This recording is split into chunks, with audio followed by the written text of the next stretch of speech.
इंसान इंसान को डस रिया है और सांप बैठ के हंस रिया है।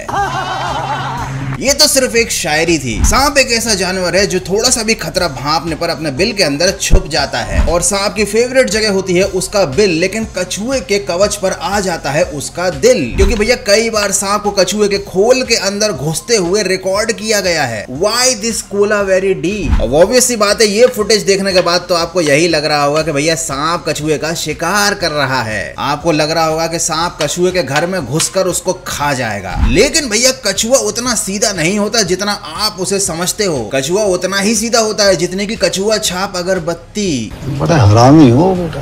तो आज के इस वीडियो में मैं आपको बताऊंगा कि कैसे कछुआ लोगों का टू से जानवरों का शिकार करता है। और इस वीडियो को पूरा देखने के बाद गारंटी देता हूं कि आप कछुए को सीधा समझना भूल जाओगे। और सिर्फ इतना ही नहीं, बताऊंगा कुछ मजेदार बातें कछुए के बारे में जो आप बिल्कुल नहीं जानते होंगे। जैसे कि कछुआ अपने पिछवाड़े से सांस ले सकता है। मतलब सीरियसली एक साइंटिफिक फैक्ट है। कुछ खास तरीके के कछुए अपने पिछवाड़े से भी सांस ले सकते हैं। मैं तो कुछ और ही समझ रहा था। खैर मैं तो नहीं ले सकता, इसलिए मैं ऊपर से ही गहरी सांस लेकर शुरू करता हूं आज का कछुए वाला तगड़ा वीडियो।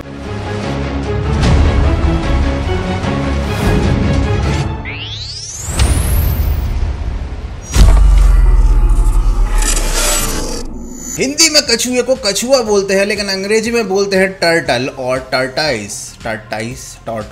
मुंह से सुपारी निकाल के बात कर रहे बाबा, जो भी बोलते हैं। तो भैया ऐसा क्यों? कछुआ तो कछुआ होता है, कछुआ तो पानी में रहता है।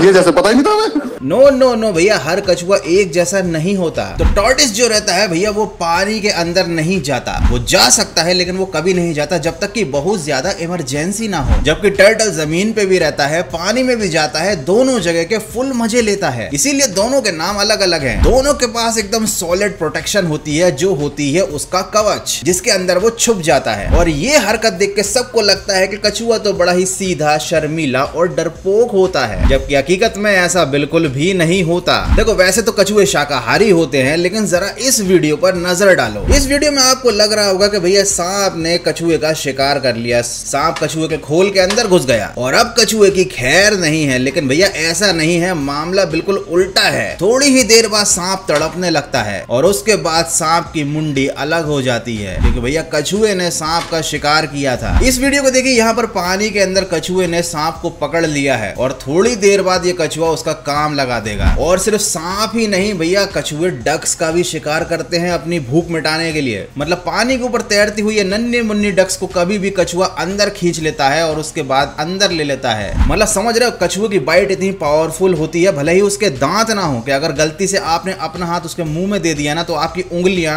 अलग हो जाएंगी। तो कछुआ कितना डेंजरस होता है ये तो आपको पता चली गया है, लेकिन एक चीज जो आपको पहले से पता है वो ये है कि इस वीडियो को देखने के भी आपको पैसे मिलेंगे। जी हाँ, मेरी वीडियो का क्विज इस अमेजिंग ऐप जिसका नाम है क्विजी पर फिर से आ गया है। आप मेरे इस वीडियो के इन्फॉर्मेशन का यूज करके फ्री में खेल सकते हो क्विजी पर क्विज और डेली जीत सकते हो 500 रुपए तक। जैसे अगर मैं पूछूं कि क्या कछुआ डक का शिकार करता है, तो इसका जवाब आपको मालूम होगा, बहुत सिंपल है। और इतना ही नहीं, यहाँ पर आप IPL, मूवीज, रामायण और बहुत सारी क्विज खेल सकते हो और डेली पैसे कमा सकते हो। डाउनलोड करते ही आपको अपने वैलेट में एकदम से 10 रुपए मिल जाएंगे। तो अभी डाउनलोड करो क्विजी को और मेरी वीडियो का quiz Khelo. Download link is in description. Anaconda जैसे हर कोई जानता है, ये दुनिया का एक बहुत बड़ा सांप है भैया। जो इसके सामने आता है एनाकोंडा उसका काम लगा देता है। एनाकोंडा अपने शिकार को अपनी कुंडली में जकड़कर उसकी हड्डियों का चूरा बना देता है। और ऐसा ही कुछ ट्राई किया इस एनाकोंडा ने, जो अभी आप स्क्रीन पर देख रहे हो। इसने सोचा कि भैया कछुए को चूरा बनाकर उसको खा जाऊंगा, लेकिन भैया ऐसा वो नहीं कर पाया। करीब 3-4 घंटे तक एनाकोंडा ने कछुए को पकड़ कर रखा, दबा कर रखा, लेकिन उसके कवच ने कछुए को बचा लिया। मतलब सोच रहे हो कवच कितना ज्यादा मजबूत होता है कि एनाकोंडा को आखिरकार हार मानकर उस कछुए को छोड़ना पड़ा। और बता दूं, अगर गलती से एनाकोंडा या कोई बड़ा जानवर कछुए को उसके कवच के साथ साथ खा लेता है तो उस जानवर की मौत हो जाती है, क्योंकि कछुओं का जो कवच होता है वो ऊपर से काफी नुकीला होता है और ये पेट के अंदर जाने के बाद खाने वाले इंसान की आंतों को फाड़ कर रख देता है। मतलब कतई क्या गजब का कुदरती हेलमेट है। या फिर शायद हेलमेट बनाने का आइडिया इंसानों को ये कछुआ देखने के बाद ही आया होगा। चल झूठा। आपको क्या लगता है यार, मुझे कमेंट करके जरूर बताना। बताना। लेकिन ऐसा नहीं है कि भैया कछुए का कोई कुछ बिगाड़ नहीं सकता। हर बाप का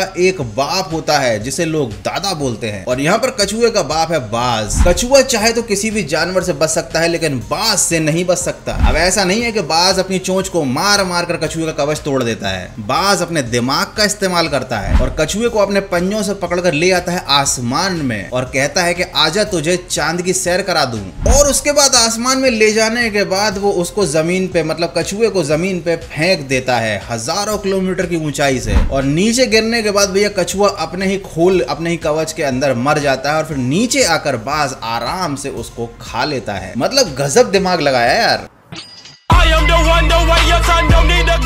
एनीवे, कछुओं की हजारों प्रजातियां हमारी धरती पर पाई जाती हैं, जिसमें से कुछ मांसाहारी होते हैं, कुछ शाकाहारी होते हैं। लेकिन इंसानों ने जो प्रकृति का सत्यानाश करना शुरू किया है, उसकी वजह से कई प्रजातियां विलुप्त हो चुकी हैं और अब केवल 327 तरीके के कछुए ही इस दुनिया में बचे हुए हैं। जबकि कछुआ दुनिया में सबसे ज्यादा उम्र जीने वाला एक जानवर है। हेरिटेट नाम का एक कछुआ था जिसकी देखभाल की थी चार्ल्स डार्विन ने। यह वही इंसान है जो इंसानों को बंदरों की औलाद बताता था और जिसकी पूरी की पूरी इस थ्योरी को हमने एक वीडियो में एक्सपोज किया था। वो यहीं कहीं आपको वीडियो आई बटन में दिख रहा होगा। और हेरिटेट नाम के इस कछुए की उम्र थी 175 साल। और यही नहीं भैया, कछुआ अंतरिक्ष में भी जा चुका है। आपको क्या लगता है केवल इंसान ही अंतरिक्ष में गया है? 1968 में सोवियत संघ ने 2 कछुओं के सहित कई जानवरों को अंतरिक्ष में भेजा था और वो जानवर जिंदा जमीन पर वापस भी आए थे। ये बात अलग है कि अंतरिक्ष से लौट कर आने के बाद उन कछुओं का वजन काफी कम हो गया था। ऑब्वियसली खाने पीने के लिए अंतरिक्ष में सांप नहीं मिले होंगे, इसलिए शायद कछुओं का वजन कम हो गया होगा। लेकिन ये तो थी मजाक की बात। सीरियस बात तो ये है कि चाहे कछुए हों या चिड़िया हों या छोटे छोटे जीव जंतु हों, इंसानों की बढ़ती आबादी की वजह से पूरा प्रकृति का सिस्टम बहुत ही ज्यादा गड़बड़ा चुका है। कई जानवर विलुप्त हो चुके हैं या विलुप्ति की कगार पर हैं। और हमारे बढ़ते हुए विकास का नुकसान केवल जानवरों को नहीं है, भविष्य में इसका नुकसान इंसानों को ही भुगतना पड़ेगा। तो भैया किसी भी जानवर को हार्म मत पहुंचाओ और जितने हो सके उतने पेड़ लगाओ, क्योंकि भैया नेचर बचाओगे तो ही आप बच पाओगे। तो यार बस आज की वीडियो में इतना ही। आई होप कि वीडियो अच्छा लगा होगा। तो कछुए की तरह स्लो मत बनो, जल्दी से फास्ट अपनी उंगली चलाओ। वीडियो को लाइक करो, एक कमेंट ठोक डाल के मुझे ये जरूर बताना कि भैया क्या वाकई में हेलमेट का आविष्कार कछुए को देखकर किया गया था। यार वीडियो हो गया खत्म और अब आपकी बारी है पैसे कमाने की। तो यार अभी जाओ और मेरा क्विज खेलो। और क्या मेरे इस वीडियो पर 1 मिलियन व्यूज हो पाएंगे? इस पर भी आप अपना ओपिनियन देकर अर्निंग कर सकते हो। तो downloading link is in description. Let's do Quizzy Quizzy. मिलते हैं अगले तगड़े वीडियो में।